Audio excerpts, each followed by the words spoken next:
Movie की start में हम एक लड़की को किसी से डर के भागता हुआ देखते हैं। वो लड़की पकड़ी जाती है और ये जो भी शख्स था उसने ब्लैक कोट पहना हुआ था। इसके बाद में अब सीन शिफ्ट होता है और हम एक कपल को देखते हैं। इनके नाम माइकल और सैरा हैं। ये दोनों अपने मॉम डैड के यहाँ जा रहे हैं। इन दोनों की एंगेजमेंट हो चुकी है और अब शादी करना बाकी है। ये दोनों काफी देर से इस डेजर्ट वाले इलाके में चलते जा रहे हैं। इनके ट्रिप के दौरान रेडियो पर माइकल का एक सॉन्ग बजता है। एक्चुअली कई सालों पहले माइकल ने एक गाना गाया था जो कि वो रेडियो पर इस समय बज रहा है, तो वो काफी खुश है। अब सॉन्ग को एंजॉय करते हुए जब वो अपनी ट्रिप को कंटिन्यू रखता है तो अचानक से माइकल की कार किसी से टकरा जाती है। माइकल कार को किनारे रोक के देखने का ट्राई करता है कि आखिर वो किससे टकराया था। कार से उतरने पर वो देखता है कि यहाँ पर कुछ भी नहीं है। सैरा कार के पीछे चेक करने के लिए जाती है, जहाँ इस दौरान वो स्लिप होकर गिर जाती है। वो देखते हैं कि यहाँ पर कुछ एरिया में बर्फ जमी हुई है। इस डेजर्ट वाले इलाके में बर्फ का होना थोड़ा अजीब है, लेकिन इसको ज्यादा सीरियसली ना लेते हुए ये दोनों अपनी ट्रिप को कंटिन्यू करते हैं। उनके कार में बैठने के दौरान हम देखते हैं कि उनके ऊपर कोई नजर रख रहा है। माइकल कार को थोड़ी दूर ले जाता है। वो मिरर में देखता है कि उसके पीछे एक कार आ रही है। अब माइकल को जल्द ही रियलाइज होता है कि वो कार इनका पीछा कर रही है। माइकल कार को तेजी से भगाता है, लेकिन वो ब्लैक कार उसका पीछा नहीं छोड़ती। अब रास्ते में यहाँ पर एक गैस स्टेशन पड़ता है, जिससे उस कार से बचने के लिए माइकल कार को गैस स्टेशन पर रोक लेता है और वो ब्लैक कार आगे निकल जाती है। अब जब ये गैस स्टेशन पर आ गए हैं तो सारा माइकल से कुछ खाने के लिए कहती है। डाइनर में आने के बाद में हम यहाँ पर एक ओल्ड कपल को देखते हैं। यहाँ पर एक लड़की भी है और बाकी के डाइनर के स्टाफ हैं। हम देखते हैं कि ये वही लड़की है जिसे स्टार्टिंग में हमने भागते हुए देखा था। वेट्रेस यहाँ पर आकर इनसे ऑर्डर लेती है। माइकल खाने का ऑर्डर देता है और कहता है कि वो उसे पैक कर दे। सारा इस दौरान पास के ओल्ड कपल को बात करते हुए नोटिस करती है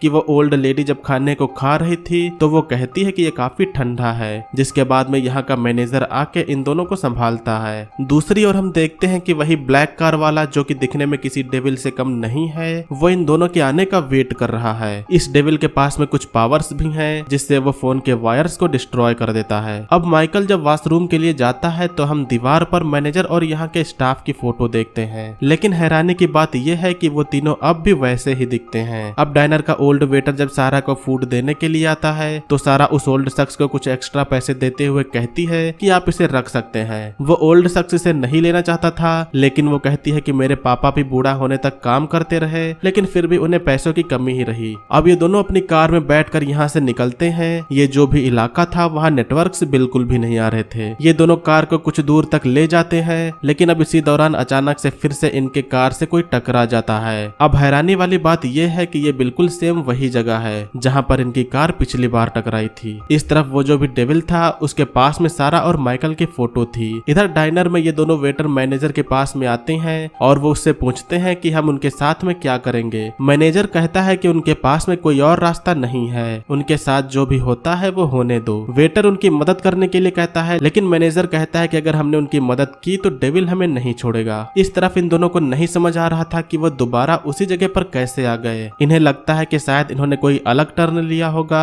अब इतने में जब माइकल पीछे देखता है तो वो ब्लैक कार इन्हें के पास में दिखाई देती है, लेकिन इस बार सारा बिना डरे उस बंदे से पूछने जाती है कि आखिरकार वो चाहता क्या है। सारा अब कार के पास में जाती है और उसमें एक डरावने शख्स को देख के दोबारा जल्दी से कार में चली जाती है। अब वो बिना कुछ कहे बस जल्दी से कार को भगाती है। माइकल उससे पूछता है कि आखिर उसने क्या देखा, लेकिन सारा इतना डर गई थी कि वो कुछ भी बोल नहीं पाती। ये ब्लैक कार अब भी इनका पीछा कर रही है। कुछ दूर चलते चलते अब इन्हें फिर से वही गैस स्टेशन दिखाई देता है, जिसके बाद में उस कार वाले से बचने के लिए सारा कार को गैस स्टेशन की ओर मोड़ लेती है। अब ये दोनों जल्दी से डाइनर के अंदर जाकर यहाँ लेडी वेट्रेस से फोन कहाँ है ये पूछते हैं। सारा बाहर जाकर पुलिस के पास में कॉल करती है। कॉल पर 911 वाली लेडी कहती है कि वो एरिया काफी दूर है, जिससे हेल्प आने में कई घंटे भी लग सकते हैं। लेकिन इधर हम देखते हैं कि वही मैनेजर लेडी की आवाज निकाल के बोल रहा है। मैनेजर डाइनर में आता है जहाँ माइकल उसे कहता है कि हमें हेल्प की जरूरत है। माइकल काफी डरा हुआ है, जिससे मैनेजर उसे शांत होने के लिए कहता है। मैनेजर बताता है कि ये एरिया एक डेड जोन है, यहाँ कई लोग ऐसे ही कंफ्यूज हो जाते हैं। वो मैनेजर कहता है कि आपने लेफ्ट टर्न लिया था, लेकिन माइकल कहता है कि हमने तो राइट टर्न लिया था। सारा यहाँ पर आके माइकल से बताती है कि मदद आने में काफी टाइम लगने वाला है, जिसके बाद में वो मैनेजर कहता है कि आप लोग आज रात के लिए यहीं रुक सकते हैं। अब इसी दौरान यहाँ पर वही पहले वाली लड़की आती है और इन दोनों को अपने सिक्के दे देती है। इन सिक्कों से ही वो टेलीफोन पर कॉल कर सकते हैं। हम देखते हैं कि वो लड़की घायल है। मैनेजर उसे संभालते हुए कहता है कि ये लड़की थोड़ा मेंटली अनस्टेबल है और यहाँ अक्सर आती रहती है। सारा फिर से टेलीफोन पर अपने डैड को कॉल करने के लिए जाती है, लेकिन टेलीफोन में उनकी आवाज ठीक से नहीं आ रही थी। अब वो मैनेजर उस लड़की को एक कमरे की ओर ले जाता है। वो कहता है कि तुम्हारा टाइम अब पूरा हो चुका है। लड़की कहती है कि मैं इसके लिए अभी रेडी नहीं हूँ, लेकिन वो मैनेजर उसे कमरे में धक्का देके चला जाता है। इधर वो ओल्ड वेटर जब इनका बिल देने के लिए आता है तो फिर जल्दी से मैनेजर आके उससे बिल ले लेता है। ये दोनों आपस में अब भी वही बात कर रहे हैं कि उन्होंने तो सही टर्न लिया था, लेकिन वो दोबारा वहीं कैसे पहुंच गए। ये साथ में ये बात भी करते हैं कि कुछ समय पहले इन्होंने यहाँ का टाइम 4:11 PM देखा था, लेकिन काफी देर से डे लाइट में भी कोई चेंजेस नहीं हुआ है। मैनेजर अब इन दोनों को यहाँ रुकने के लिए एक कमरे तक ले जाता है। सारा इस दौरान मैनेजर से पूछ रही थी कि क्या यहाँ पर पहले भी कोई केस हुआ है जहाँ कोई आया हो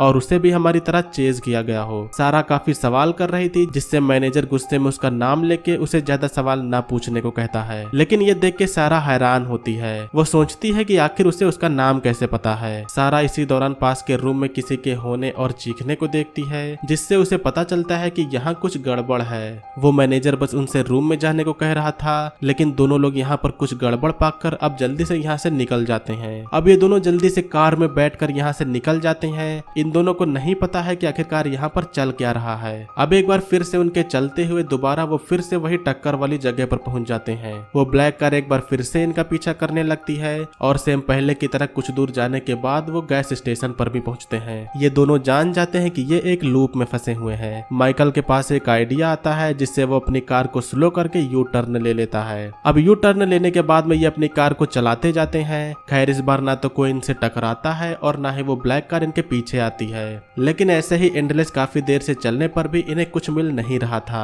कार की गैस भी खत्म होने वाली है, जिससे माइकल फैसला करता है कि हमें पैदल ही ऑफ रोड चल के जाना चाहिए। ये दोनों अब कार से उतरकर इस डेजर्ट की ओर आगे बढ़ते हैं, लेकिन कुछ ही दूर पर जाने के बाद इन्हें इनकी कार दिखाई देती है, जिसका एक्सीडेंट हो गया था। कार के विंडशील्ड पर भी खून लगा था। इसे देखने के बाद इनको कुछ समझ आने लगता है। ये जान जाते हैं कि इनकी कार का एक्सीडेंट हुआ था और अब ये दोनों मर चुके हैं। इसी दौरान यहाँ पर इनके सामने वो डेविल भी आता है। माइकल उससे लड़ने का ट्राई करता है, लेकिन वो डेविल अपने पंजे से माइकल को घायल कर देता है। सारा माइकल की हेल्प करते हुए उसे वापस कार तक ले जाती है। इधर वो मैनेजर सोच रहा होता है कि हमें उन दोनों की हेल्प करनी चाहिए या फिर नहीं। काफी सोचने के बाद में वो उनकी हेल्प करने का डिसीजन लेता है। सारा माइकल को कार में बैठाकर कार को भगाती है। ब्लैक कार इनका पीछा कर रही है। रास्ते में फिर से गैस स्टेशन पड़ता है और सारा उस ब्लैक कार से बचने के लिए कार को गैस स्टेशन पर ले जाती है। सारा डाइनर में जाने के बाद में पूछती है कि वो मैनेजर कहाँ है। मैनेजर सारा का बाहर वेट कर रहा था। उनके सामने ब्लैक कार में डेविल इनका वेट कर रहा है। सारा अब मैनेजर से पूछती है कि यहाँ पर ये क्या चल रहा है। मैनेजर कहता है कि तुम इस प्रॉब्लम से नहीं भाग सकती।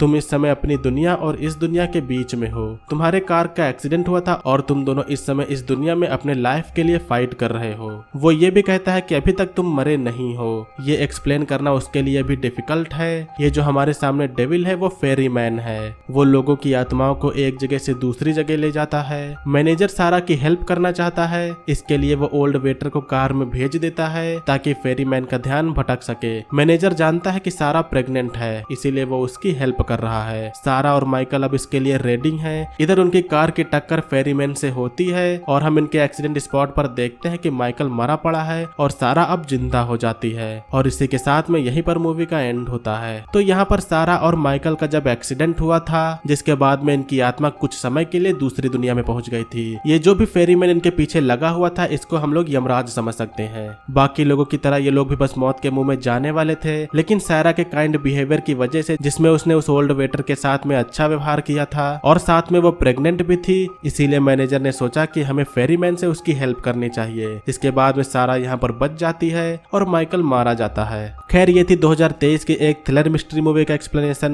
मूवी का नेम है द फियर वे। उम्मीद करता हूँ कि आप लोग ने मूवी के एक्सप्लेनेशन को एंजॉय किया होगा। मूवी का एक्सप्लेनेशन अगर आपको पसंद आए तो वीडियो को लाइक करिएगा। चैनल पर अगर आप लोग नए हो तो सब्सक्राइब करिएगा। आज की वीडियो के लिए बस इतना ही। मिलेंगे अगली वीडियो में, तब तक के लिए बाय। जय हिंद, वंदे मातरम।